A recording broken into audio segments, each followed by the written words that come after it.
துறையிலும் பாத்தீங்கன்னா முதல்ல நம்ம என்ன பண்ணிட்டு இருந்தோம், அமெரிக்கா கிட்ட இருந்து வாங்கியிருந்தோம், ரஷ்யா கிட்ட இருந்து வாங்கியிருந்தோம், பிரான்ஸ் கிட்ட இருந்து வாங்கியிருந்தோம், ஜெர்மன் கிட்ட இருந்து வாங்கியிருந்தோம். ஆனா இன்று 6 லட்சம் கோடி அளவிற்கு நமது உள்நாட்டு உற்பத்தியில் தயாரிக்கப்பட்ட ராணுவ தளவாடங்களை நாம் வெளிநாடுகளுக்கு ஏற்றுமதி செய்யும் அளவிற்கு பாரத பிரதமர் நரேந்திர மோடி அவர்கள் நமக்கு எவ்வளவு தொழிற்சாலைகள் தமிழகத்தில் மட்டுமல்ல இந்தியா முழுக்க உருவாக்கி இருக்கிறார். அது தமிழகத்தில் நிறைய பங்கு இருக்கிறது.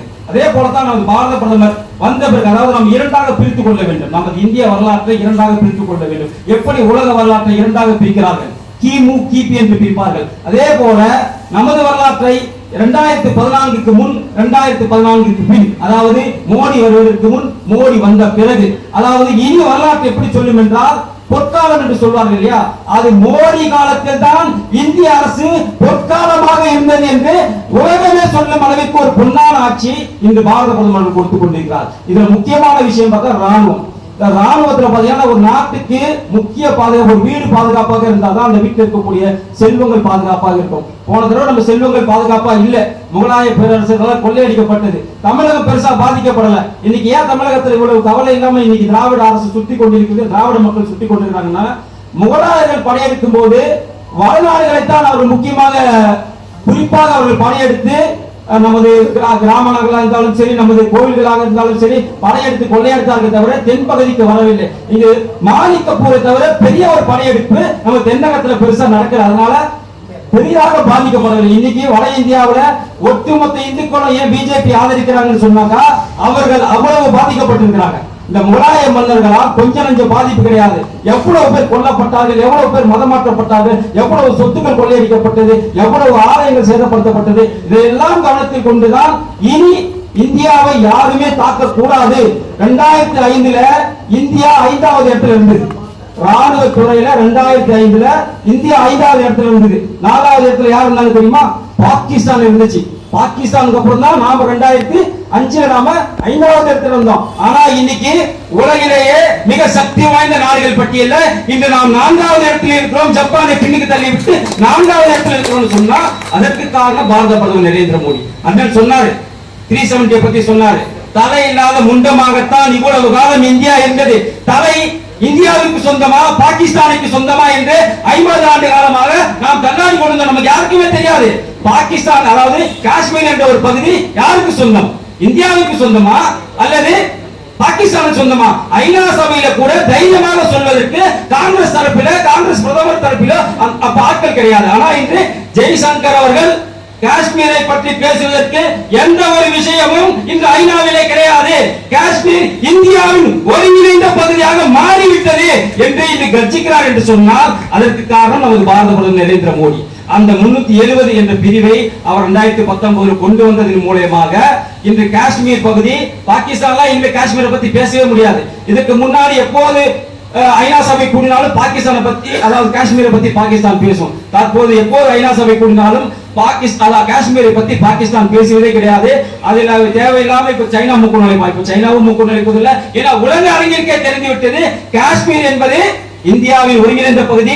தலையே இல்லாமல் இருந்த இந்தியாவை இதுதான் எங்கள் தலை, காஷ்மீர் தான் எங்கள் தலை என்று கொண்டு வந்து சேர்த்தவர் பாரத பிரதமர் நரேந்திர மோடி. இதுதான் நமக்கு கொடுக்கப்பட்ட அஜெண்டா. அண்ணா சொன்னார்களே ஆர்எஸ்எஸ், ஆர்எஸ்எஸ் ஆரம்பத்திலிருந்தே நமக்கு கொடுக்கப்பட்டது. இந்தியா என்பது இப்படித்தான் இருக்க வேண்டும், இந்தியாவோட வளர்ச்சி இப்படித்தான் இருக்க வேண்டும், இந்தியா என்பது சாதாரண ஒரு நாடாக இருக்கக்கூடாது, தேசபக்தி மிக்க ஒரு நாடாக இருக்க வேண்டும். அப்படி ஒரு நாடாக இருக்க வேண்டும் என்றால் முதலில் வாஜ்பாய் அவர்கள் தோன்றினார், அடுத்து நம்ம நரேந்திர மோடி அவர்கள் தோன்றுவார், அடுத்து நரேந்திர மோடியை போல் இன்னும் பல தலைவர்கள் இந்த பாரதிய ஜனதாவில் தோன்றி உலகை வல்லரசு ஆக்குவார்கள். அதில் மாற்று கருத்து கிடையாது. அதே போல நீங்க இந்தியாவில் உட்கட்டமைப்பு எடுத்துக்கிட்டு சொன்னாங்க. இன்னைக்கு இந்த தானியங்கள் உற்பத்தி இருக்கு இல்லையா, தானியங்கள் உற்பத்தியில இன்னைக்கு நம்ம தன்னிறைவு அடைந்திருக்கிறோம். இதற்கு முன்பு 2014க்கு முன்னாடி பாத்தீங்கன்னாக்கா கோதுமைக்கு பற்றாக்குறை, அரிசிக்கு பற்றாக்குறை, நிறைய தானியங்களுக்கு நம்ம பற்றாக்குறையா இருந்தது. இன்னைக்கு அரிசி நமக்கு தேவையான அளவை விட அதிகமாக இருக்கிறது, கோதுமை நமக்கு தேவையான அளவை விட அதிகமாக இருக்கிறது. இதற்கு காரணம் அந்த யூரியா. இதற்கு முன்னாடி யூரியா பாத்தீங்கன்னாக்கா உங்களுக்கு வெளிச்சந்தையில வித்துருவாங்க, அது மற்ற மூலப்பொருட்கள் தயாரிப்பதற்காக அதை வந்துட்டு வித்துருவாங்க. ஆனா இப்ப அந்த யூரியா தங்கு தடையின்றி இந்த விவசாயிகளுக்கு கிடைப்பதனால் அமோக வளர்ச்சியை இந்த இந்தியா சந்தித்துக் கொண்டிருக்கிறது சொன்னால் அதற்கு ஒரு திட்டத்தை தீட்டி அதில் வேப்பெண்ணெய் கலந்து அதை வேற எதையும் யூஸ் பண்ண முடியாது. அது விவசாயத்துக்கு மட்டும்தான் பயன்படுத்த முடியும் என்ற ஒரு விஷயத்தை உட்புகுத்தி இன்று இந்தியா முழுக்கவே இவ்வளவு விளைச்சல் இருக்கிறது என்று சொன்னால் அதற்கு காரணம் பாரத பிரதமர் நரேந்திர மோடி அவர்களும் பாரதிய ஜனதா கட்சி ஆட்சியும் தான். இறந்திருப்பார்கள்.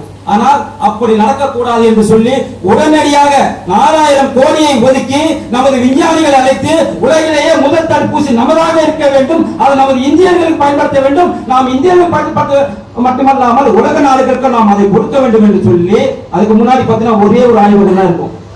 ஹைதராபாத்ல ஒரே ஒரு ஆய்வகம் தான் இருக்கும். இந்த மாதிரி வைரஸ் எல்லாம் செக் பண்றதுக்கு ஒரே ஒரு ஆய்வகம் தான் இருக்கு. இன்னைக்கு இந்தியா முழுக்க கிட்டத்தட்ட 2500 ஆய்வகங்களை உருவாக்கி இருக்கிறார்.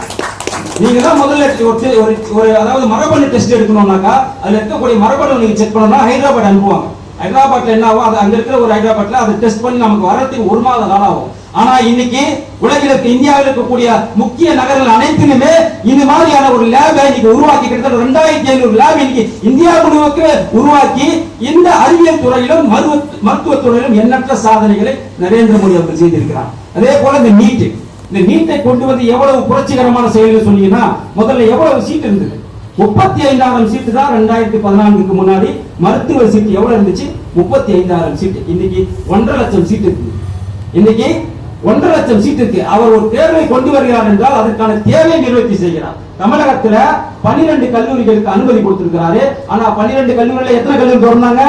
ஒரே ஒரு கல்லூரியை இன்னைக்கு ஊட்டியில திறந்திருக்கிறாங்க. வேற ஏதாச்சும் கல்லூரியை திறந்தாரா இந்த முதலமைச்சர்? 4 வருடம் ஆகுது. ஆனா வேற எந்த ஒரு ஸ்டேட்டுக்குமே கொடுக்கல. 12 கல்லூரி மருத்துவ கல்லூரி நமது ஸ்டேட்டுக்கு கொடுத்திருக்கிறாங்கன்னு சொன்னா நாம சிந்திக்கணும். பாரத பிரதமர் தமிழகத்தை ஒரு மாற்றாந்தாய் மனப்பான்மையுடன் பார்க்கவில்லை. இந்தியாவின் ஒருங்கிணைந்த பகுதி என்று திரும்ப திரும்ப சொல்வதற்கு காரணம், உலகின் மிக பழமையான மொழி எனது நாட்டில் இருக்கிறது, அதன் பெயர் தமிழ் என்று சொல்கிறார். இதற்கு ஸ்டாலின் சொன்னாரா? யாரும் சொன்னாங்களா? இது உலக அரங்கில் போய் ஜப்பான்ல போய் ஸ்டாலின் சொன்னாரா? யாராவது சொன்னாங்களா? அவர் பெருமையா சொல்றாரு. என்ன சொல்றாரு? உலகின் பழமையான மொழி அது என்னுடைய தாய் நாட்டில் இருக்கு, அது அங்கு பேசப்படுகிறது என்று சொல்றாருன்னு சொன்னா அவர் தமிழ் மொழிக்கு எதிரானவரா என்பதை நாம் சிந்திக்க வேண்டும். ஆனா இவர்கள் பிரபகண்டா பண்றாங்க தமிழுக்கு எதிரானவர்கள் என்று. அப்ப அவர் பிறந்தது குஜராத்தி, அவருடைய தாய்மொழி குஜராத்தி, அவர் நினைத்ததா குஜராத்தி என்று சொல்லியிருக்கலாம். ஆனால் அப்படி சொல்லவில்லை. அவர் தமிழ் என்று யாதும் ஊரே யாவரும் கேள்வி என்று ஐநா சபையில பேசுறாருன்னு சொன்னா தமிழை வளர்ப்பதற்கு பாடுபடக்கூடிய ஒரு பாரத பிரதமர் நரேந்திர மோடி அவர்கள் தவிர யார் இருக்க முடியும்? எனவே நாம் சிந்திக்க வேண்டும். இது நான் சொல்ற கருத்து கிடையாது, உலக மக்கள் சொல்லக்கூடிய கருத்து. அதே போல முக்கியமான வளர்ச்சின்னு ஒண்ணு பாத்தீங்கன்னு சொன்னா, இந்தியாவில் இருக்கக்கூடிய முக்கியமான வளர்ச்சி மக்கள் தொகை கணக்கெடுப்பு நடத்தணும்னு சொல்றாங்க. எதுவும் நம்ம மக்கள் தொகை கணக்கெடுப்பு நடத்தல. இந்த முக்கிய வளர்ச்சி எப்போ நடக்கும்னு சொன்னா, இந்த 543 750 மாறும்போதுதான் இந்தியாவுடைய ஒட்டுமொத்த வளர்ச்சியுமே உச்சத்தை தொடும். அப்போதுதான் அகண்ட பாரதம் என்ற ஒரு விஷயத்தை நாம் அமைக்க முடியும். அது ஏன் அப்படின்னா, இந்த மக்கள் தொகை கணக்கெடுப்பில தான் இந்த தொகுதி மறுசீரமைப்பு நடத்த போறாங்க. அதுல மாற்று கருத்து கிடையாது.